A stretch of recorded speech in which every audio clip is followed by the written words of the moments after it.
Penatua Tong, tidak bisakah kau menghancurkan formasi gerbang batu ini? Tianqi bertanya pada Tetua Tong. Jangan tidak sabar, formasi ini agak aneh dan akan memakan waktu. Kata Tetua Tong. Tianqi tidak berani berbicara lagi dan hanya bisa menunggu dengan tenang. Chen Ping mendapati Penatua Tong sangat geli. Sudah lama sekali, tetapi dia masih menunda-nunda. Jika Chen Ping sendiri, dia pasti sudah menghancurkan formasi itu sekarang. Namun, belum saatnya bagi Chen Ping untuk mengambil tindakan, jadi dia hanya bisa menunggu. Tetua Tong menatap cahaya di gerbang batu itu cukup lama, kemudian sebuah cahaya merah muncul di telapak tangannya, dan perlahan-lahan dia menekannya di gerbang batu itu, dan rune di gerbang batu itu pun ikut memancarkan cahaya merah. Tidak butuh waktu lama bagi rune-rune itu untuk berkumpul bersama, lalu disertai guncangan, pintu batu itu perlahan terbuka. Melihat pintu batu terbuka, Tianqi tersenyum dan berkata, Penatua Tong benar-benar hebat. Tidak ada formasi yang dapat menghentikanmu. Namun pada saat formasi itu terbuka, disertai getaran kehampaan, muncullah seorang wanita berjubah putih dengan rambut panjang terurai di bahunya, dan di belakang wanita itu terdapat 3 lelaki tua berjubah hitam. Ketika Tianqi melihat orang-orang ini muncul, alisnya mengernyit. Ekspresi Tetua Tong juga berubah sedikit jelek, dan dia mencibir, aku tidak menyangka bahwa orang-orang dari Istana Sura akan memainkan trik belalang sembah menangkap jangkrik sementara burung oriole berada di belakang. Kami baru saja tiba dan melihatmu membuka pintu batu. Kami hanya beruntung. Wanita berjubah putih itu tersenyum tipis, lalu menuntun orang-orang memasuki gerbang batu. Jangan masuk, Tianqi segera menghentikannya. Apakah relik ini milik pavilion Tianyuan milikmu? Tanya wanita berjubah putih. Tetapi kamilah yang membuka pintu batu ini. Kata Tianqi. Memangnya kenapa kalau kamu yang membukanya? Aku boleh masuk kalau aku mau. Ini bukan rumahmu. Kenapa kamu, seorang pria yang bukan pria atau wanita, tidak ikut campur dalam urusan orang lain? Wanita berjubah putih itu mendengus dingin. Wajah Tianqi memerah karena marah, tetapi pria pembunuh ini tidak berani menyentuh wanita. Melihat hal ini, Tetua Tong menarik Tianqi dan memintanya untuk menyingkir. Wanita berjubah putih itu menuntun orang-orang masuk. Wajah Tianqi tampak muram. Setelah cukup lama menenangkan diri, dia menatap Mo Qingyun dan berkata, Kakak Qingyun, ayo masuk juga. Mo Qingyun mengangguk dan mengikuti Tianqi dan Tetua Tong masuk. Melihat ini, Chen Ping pun mengikutinya. Pria berbaju hijau itu ragu-ragu sejenak, tetapi akhirnya tidak dapat menahan godaan dan mengikutinya. Namun, saat semua orang masuk, mereka tertegun sejenak. Mereka melihat bahwa di dalam gerbang batu itu, sebenarnya ada ruang udara yang kacau tanpa ada apapun di sekitarnya. Bahkan gerbang batu yang baru saja mereka masuki perlahan menghilang di belakang mereka. Saat gerbang batu menghilang, lingkungan sekitar menjadi kacau. Kabut abu-abu memenuhi udara di sekitar semua orang, seolah-olah mereka berada dalam kehampaan, bahkan tanah di bawah kaki mereka menjadi kabur. Ini, di mana ini? Lelaki berpakaian hijau itu menjadi pucat dan suaranya sedikit bergetar. Tianqi mendengus dingin, mengapa kamu panik? Karena itu adalah relik, pasti ada misterinya. Dia menoleh ke arah Tetua Tong dan berbisik, Tetua Tong, apakah Anda dapat melihat petunjuk apapun? Penatua Tong menyipitkan matanya, dan cahaya merah redup muncul di telapak tangannya, seolah-olah dia merasakan fluktuasi energi di sekitarnya. Setelah beberapa saat, dia berkata dengan suara yang dalam, kekacauan ini bukanlah ilusi, tetapi patahan ruang angkasa yang nyata. Kita telah diteleportasi ke area inti reruntuhan. Kesalahan luar angkasa. Wanita berjubah putih itu sedikit mengernyit. Jadi, kita tidak bisa keluar untuk sementara waktu. Sekarang kamu sudah masuk, kenapa harus buru-buru keluar? Tianqi mencibir, karena relik ini ditinggalkan oleh sekte kuno. pasti ada harta karun di sana. Siapapun yang menemukannya pertama kali akan memilikinya. Setelah selesai berbicara, dia mengabaikan orang lain dan berjalan lurus menuju kedalaman kekacauan bersama Penatua Tong dan Mo Qingyun. Melihat hal itu, wanita berjubah putih itu mendengus dingin, pria sombong. Dia menoleh ketiga tetua berjubah hitam di belakangnya dan berkata, "Ayo kita pergi juga. Jangan biarkan mereka mendahului kita." Pria berbaju biru itu ragu-ragu sejenak, tetapi akhirnya mengikuti tim Tianqi. Lagi pula, dalam lingkungan yang tidak dikenal seperti itu, selalu lebih aman untuk mengikuti orang yang kuat daripada bertindak sendiri. Chen Ping berdiri di sana, melihat sekeliling, dengan sudut mulutnya sedikit terangkat. Menarik, dia berbisik pada dirinya sendiri lalu mengikuti. Ruang yang kacau ini tampak tidak teratur, tetapi Chen Ping samar-samar dapat merasakan semacam pola. Kesadaran spiritualnya jauh melampaui para kultivator tingkat yang sama, dan bahkan lebih tajam dari seorang kultivator kelas 5 di alam abadi yang tersebar. Kekacauan yang mendalam. Setelah berjalan sekitar setengah jam, kabut di depan mereka tiba-tiba menjadi lebih tipis, dan platform batu yang pecah muncul di depan semua orang. Di atas panggung batu, ada 3 peti mati. Ketiga peti mati itu berwarna merah darah dan memiliki simbol-simbol khusus yang misterius di atasnya. Di kedua sisi panggung batu ada 2 prajurit mengenakan baju zirah dan memegang pedang. Meskipun begitu, kedua pendekar ini hanyalah patung batu, tetapi mereka begitu hidup dan tampak seperti orang hidup. Melihat kejadian itu semua orang menjadi bingung dan tidak tahu siapakah yang ada di dalam peti mati itu. Chen Ping juga dipenuhi rasa ingin tahu, sebab saat dia menggunakan indera spiritualnya untuk menyelidiki, dia menemukan bahwa dia sama sekali tidak mendeteksi adanya pemandangan apapun di dalam peti mati itu, dan peti mati berwarna merah darah ini mengeluarkan bau darah yang menyengat. Jadi semua orang menjaga jarak dari platform batu yang rusak itu. Lagi pula, tidak seorang pun tahu apakah itu berbahaya. Ada sesuatu yang aneh tentang reruntuhan itu, jadi semua orang sangat berhati-hati. Mo Qingyun secara naluriah bergerak mendekati Chen Ping, dengan separuh tubuhnya bersembunyi di belakang Chen Ping.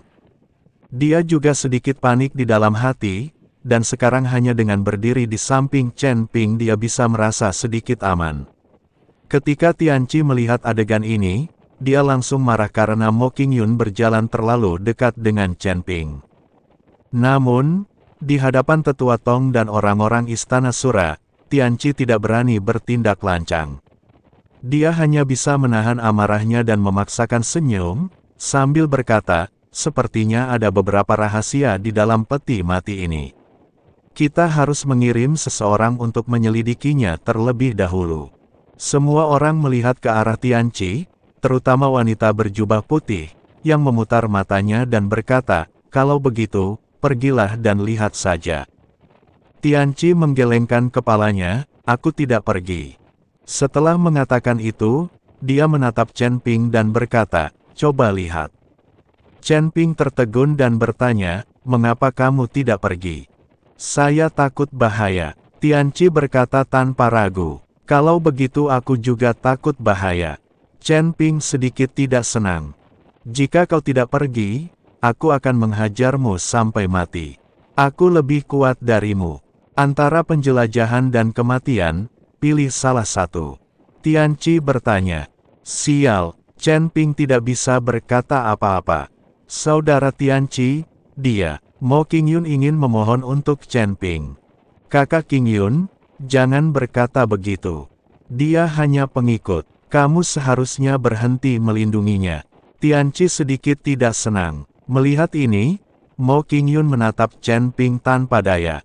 Chen Ping tahu bahwa dalam masyarakat ini, yang kuat memangsa yang lemah, dan itu karena dia hanya berada di tingkat pertama alam keabadian yang tersebar. Wanita berjubah putih di samping melirik Chen Ping sambil tersenyum jenaka.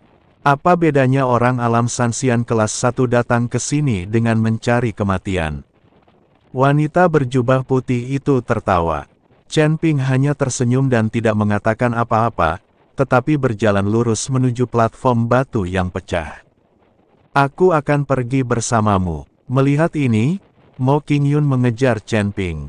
Suster Qingyun, Tianqi ingin menghentikan mereka, tetapi menemukan bahwa Mo Qingyun sudah pindah bersama Chen Ping.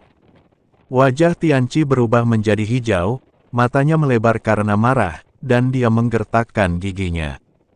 Kenapa kau ikut denganku? Bagaimana kalau ada bahaya? Chen Ping memandang Mo Qingyun dan bertanya.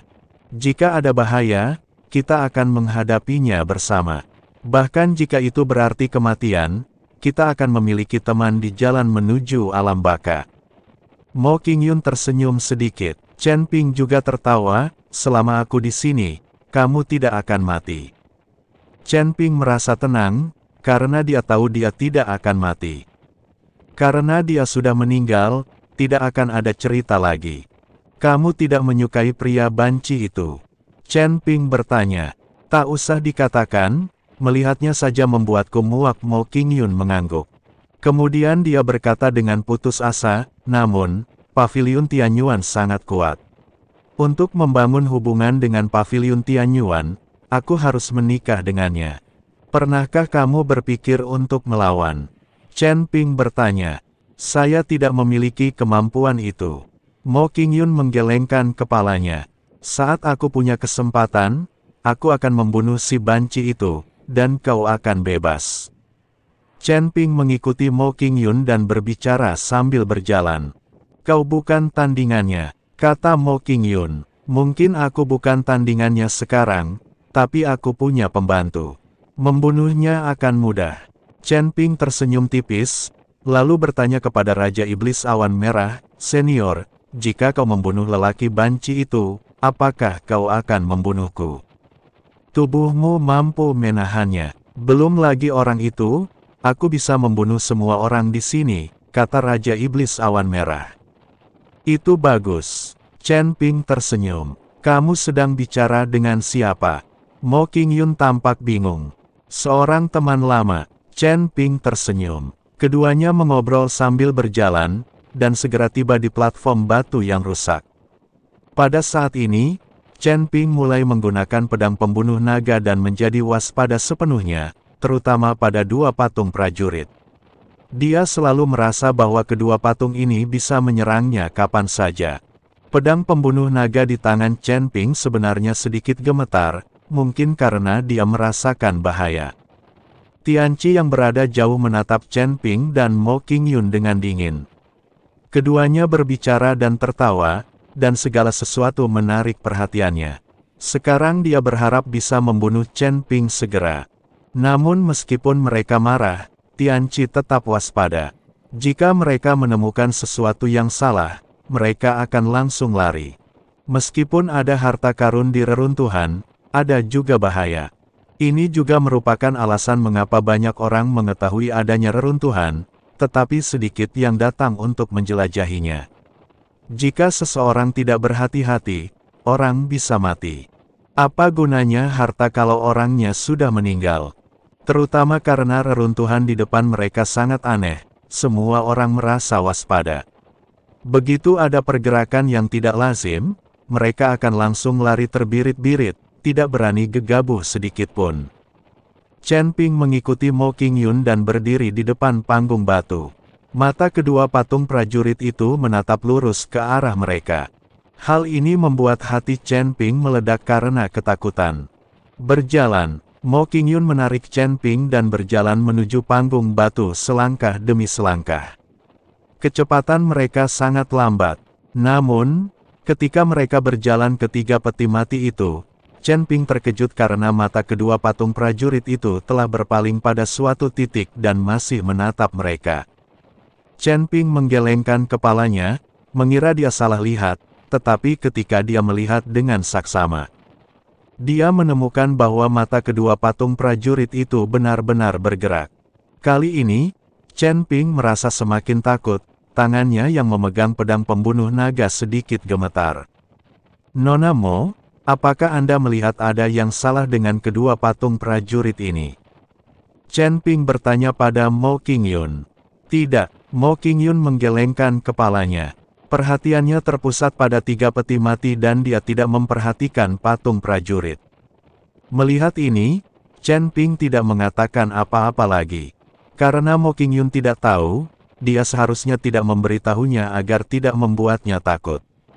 Chen Ping memusatkan pikirannya, mengambil napas dalam-dalam, dan kemudian mengalihkan perhatiannya ke 3 peti mati itu. Ada 3 peti mati berwarna merah darah. Setelah diamati lebih dekat, orang benar-benar dapat melihat darah mengalir di permukaan peti mati.